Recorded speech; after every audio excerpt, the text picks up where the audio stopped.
दोस्तों, खालिस्तानी आतंकी हरदीप सिंह निज्जर की हत्या को लेकर कनाडा और भारत आमने सामने आ गए हैं। दरअसल पिछले दिनों से कनाडाई प्रधानमंत्री जस्टिन ट्रूडो ने निज्जर की हत्या को लेकर भारत की तरफ इशारा किया। इससे भारत पर बड़े आरोप लगे और विश्व स्तर पर हमें अच्छी खासी किरकिरी देखनी पड़ी। हालांकि भारत ने इन आरोपों को फिलहाल निराधार बताया है, मगर भारत पर लगाए गए आरोपों के बाद दोनों देशों ने एक दूसरे के राजदूतों को अपने अपने देश से बाहर कर दिया। बात करें भारत की, तो भारत ने इस मुद्दे पर अपनी बात रखते हुए कहा है कि इस तरह के आरोप सिर्फ उन खालिस्तानी आतंकी और कट्टरपंथियों से ध्यान हटाने के लिए हैं, जिन्हें लंबे समय से कनाडा में शरण दी जा रही है। इससे पहले भी भारत कई बार कनाडा में बढ़ती भारत विरोधी गतिविधियों का मुद्दा उठा चुका है, जिसकी वजह से कई बार अलग अलग टाइम पर सवाल भी उठते रहे हैं कि कनाडा में खालिस्तानी आतंकियों की पनाह का मुद्दा क्या है और इसकी शुरुआत कब हुई। कनाडाई पीएम पर इसके प्रति नरम रुख अपनाने का आरोप भी लगता रहा है। आइए जानते हैं कि इस आरोप की खास वजह क्या है। दोस्तों, सबसे पहले समझते हैं कि आखिर खालिस्तान का मतलब क्या होता है, जो इस वक्त सबसे ज्यादा ट्रेंड में है। दरअसल खालिस्तान का मतलब होता है द लैंड ऑफ खालसा, यानी खालसा की सरजमीन। साधारण भाषा में समझें तो खालिस्तान का मतलब है कि सिखों के लिए एक अलग राष्ट्र, जैसे मुस्लिमों के लिए एक वक्त पाकिस्तान बनाया गया था। बात करें खालिस्तान आंदोलन की शुरुआत की, जो इस वक्त बड़े उफान पर है, तो इसकी शुरुआत साल 1929 में मोतीलाल नेहरू के पूर्ण स्वराज्य की मांग पर अकाली दल के तारा सिंह ने सिखों के लिए अलग देश बनाने की मांग की थी।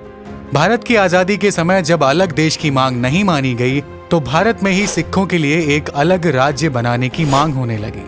साल 1966 में इंदिरा गांधी ने इस मांग को मानते हुए पंजाब को 3 हिस्सों में बांट दिया। इसके बाद सालों तक पंजाब को ज्यादा अधिकार देने की मांग होती रही।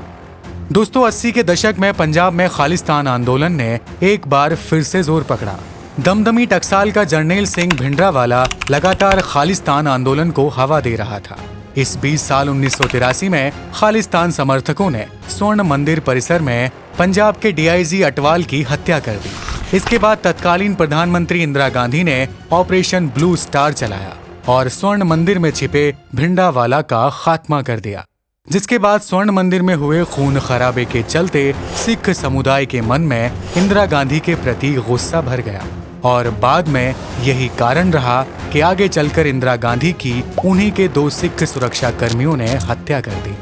भिंडरावाला के खात्मे के बाद भी पंजाब में कुछ साल खालिस्तान आंदोलन की मांग उठती रही।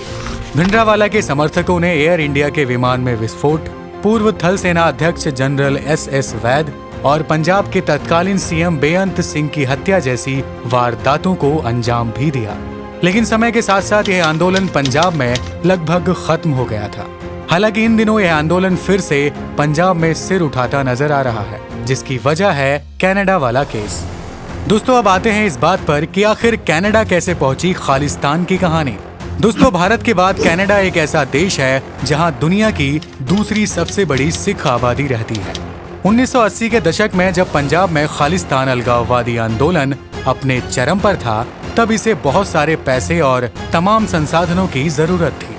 कहा जाता है कि पाकिस्तान की ISI ने इस मौके का फायदा उठाया और भारत से कनाडा गए अलगाववादियों के साथ मिलकर इसकी आग को देश में भड़काया। इसका कारण कनाडा की कानून प्रणाली के कमजोर कानूनों को भी माना गया। तो दोस्तों, ये था आज का वीडियो और इसमें हमने बताया कि क्यों खालिस्तान इस वक्त ट्रेंड कर रहा है और इसका मतलब क्या होता है। साथ ही हमने जाना कि कनाडा और खालिस्तान का क्या संबंध है। ऐसे ही तमाम इन्फॉर्मेटिव वीडियोस के लिए सब्सक्राइब कीजिए हमारा चैनल और बेल आइकॉन को भी दबाना मत भूलिएगा, ताकि आपको हमारी नेक्स्ट वीडियो का लिंक आसानी से मिल सके। धन्यवाद। जय हिंद, जय भारत।